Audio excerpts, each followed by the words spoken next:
Pre, labas tayo bukas. Sige.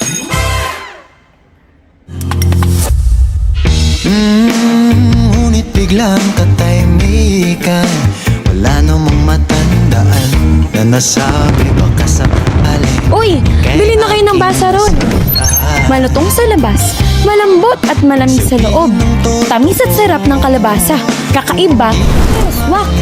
Healthy twist na naging dessert na panalo. Basaron.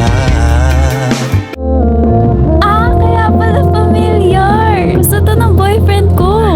Basarol, kahit bastard ka, may matamis ka pa rin kasama.